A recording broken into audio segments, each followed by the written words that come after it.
Former Secretary of State, Fox News contributor Mike Pompeo.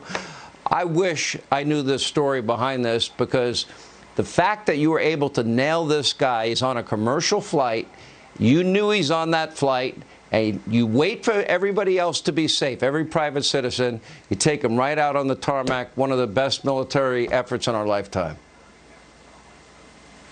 Well, Sean, Happy New Year to you. You went around the world and the threats pretty accurately there, sadly.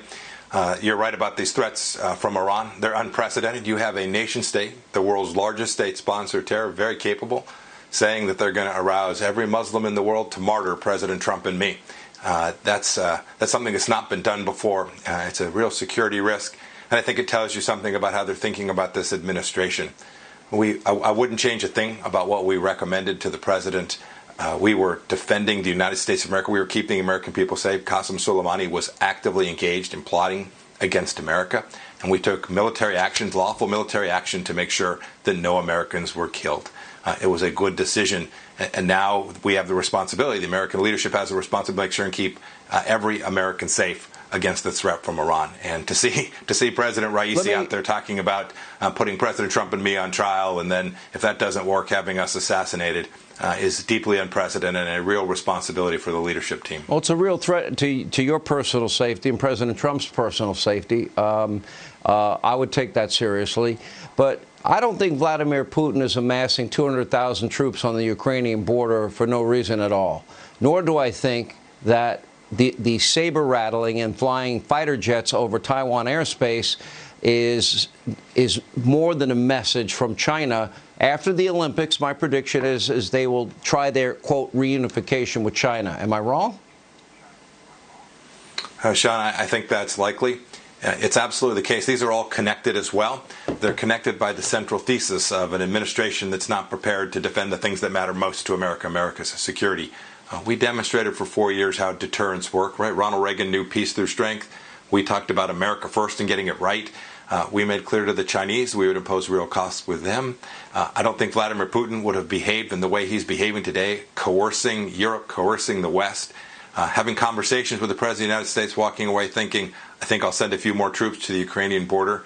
Remember, this is a president who chose not to send military assistance to the Ukrainians when they took 1/5 of Ukraine.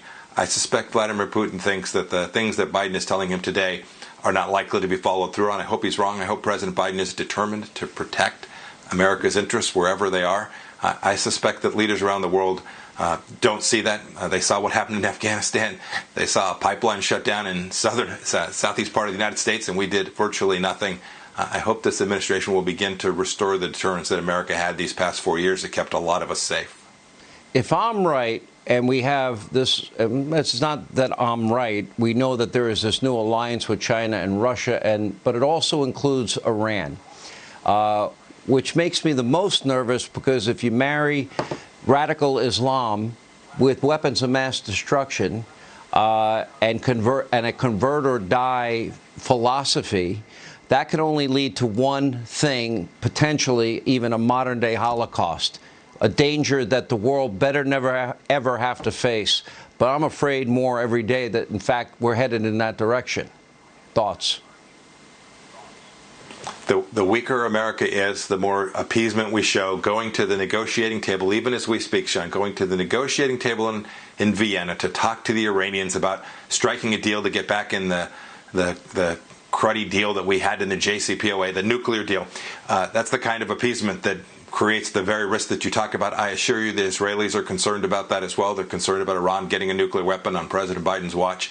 They know that American weakness puts real risk on Israel, real risk that you could have some kind of Holocaust. And we shouldn't forget, Sean, too, add Venezuela and Cuba into that mix with China, Iran, and Russia, and you've got real risk right here in our hemisphere, right 90 miles off of America's shore.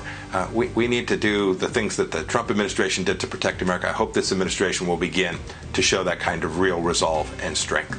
Yeah, well, the world sees that Joe Biden is weak, and they're obviously taking advantage of it. And that deal, that Iranian deal that brought cargo plane loads of cash and other currency for the mullahs in Iran, would also allow them to get nuclear weapons by 2025 anyway. The worst deal in history.